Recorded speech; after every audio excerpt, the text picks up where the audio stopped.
இப்போ இந்த திருமணத்திற்காக வேண்டி மேரேஜ் விஷயங்கள் பேசும்போது கணவன் மனைவிக்குள்ள அந்த பேர் பொருத்தம் பார்ப்பாங்க. அப்படி பார்க்கறது மார்க்கத்தில் இருக்குதா சார்? கிடையாது. கணவன் அப்படி பொருத்தம் பார்த்துக்கிட்டே தள்ளி தள்ளி போயிட்டே இருக்கும். ஃபஸ்ட்டு ஒரு பொண்ணு வரும். அப்போ இவங்க அந்த பெண்ணோட பேரை கட்டிக்கிட்டு போவாங்க. அவர் எல்லாம் போட்டு பார்த்துட்டு சரியில்லாம வேற விட்டுருவாங்க. இன்னொரு இடத்துக்கு போவாங்க. இது நல்லா இருக்குன்னு தான் நடத்துவாங்க. இதில் என்ன அப்படின்டா, சரியில்லைன்ட்டு சொன்ன அந்த பெண்ணு நல்லா வாழ்ந்துட்டு இருக்கும். நல்லா இருக்குன்னு சொன்னவங்களுக்கும் பிரச்சனை வந்துடும். விவகாரத்துங்களை போய் நினைக்கும். அன்றாடம் சண்டையாக இருக்கும். இவங்கெல்லாம் யார்? அந்த ஜாதகம் பார்த்து திருமணம் முடித்தவங்க.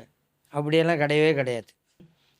திருமணத்தில் இந்த பேர் ஜாதகம் பார்க்குறாங்களா, அதே திருமணத்தில் இன்னும் சில காரியங்கள்லாம் பார்ப்பாங்க. என்னன்னு கேட்டால், இந்த டேட்டை ஃபிக்ஸ் பண்ணுறது வளர்பிறை தேய்பிறை, அது ஒன்று இருக்குது. வளர்பிறை அப்படின்னு சொன்னாக்கா வளர்பிறை 1, 2, 3 பிற 14 வரைக்கும் அது வளர்பிறையாம் வச்சா நல்லா தான்.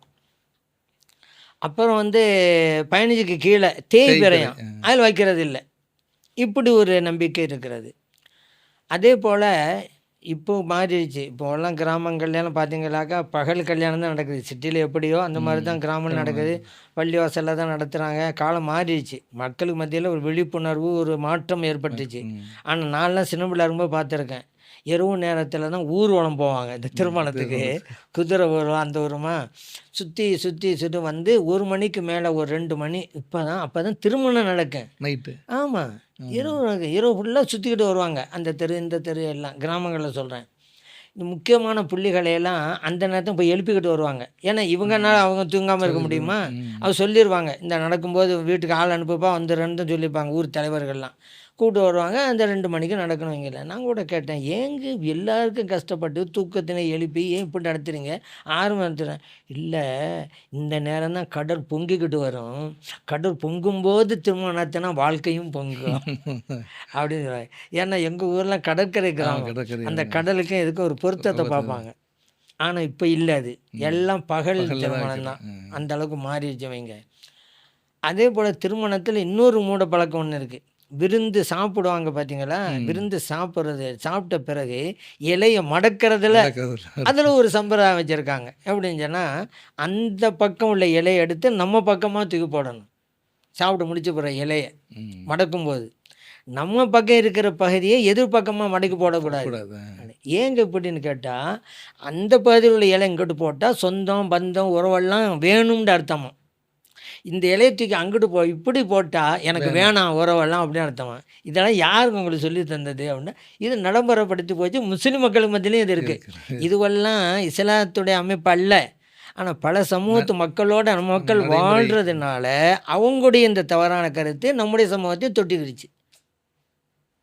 நான் சாப்பிட முடிச்சா வேணும்ட்டு நம்ம பக்கம் இது கூட தான் தூக்கி போடுவேன். ஒரு ஆள் என்ன திருத்தினார், என்ன இப்படி இல்லைங்க அப்படின்றாரு.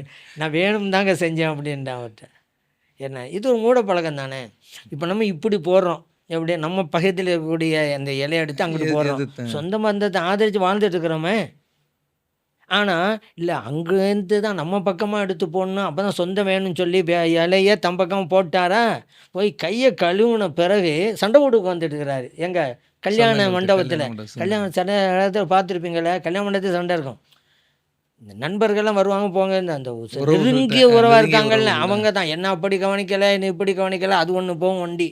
இவெல்லாம் யார் இலையை அப்பவும் முடக்கணும். அது இப்படி ஒரு சில தவறான எண்ணங்களும் மூட நம்பிக்கைகளும் உண்டு இந்த சமூகத்தில். அதுபோல் இந்த இன்னும் சில பேர் இந்த பந்தல்ல, அதெல்லாம் இங்கே இல்லை, அங்கே கிராமத்திலாம் இருக்கும். பந்தல் வாழை மரத்தை வைப்பாங்க.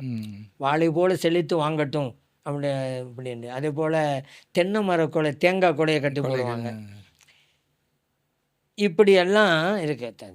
நாடு செழித்துவங்கணும் அப்படிங்கிறது பிரார்த்தனையில் இருக்கு. கணவன் மனைவி விட்டு கொடுத்து நடப்பதில் இருக்குது. கணவன் மனைவி நேசத்தை பரிமாறிக்கொள்வதில் தான் இருக்கிறது. இறைவனுடைய சட்டத்திட்டங்களை பேணுவதில் இருக்கிறது.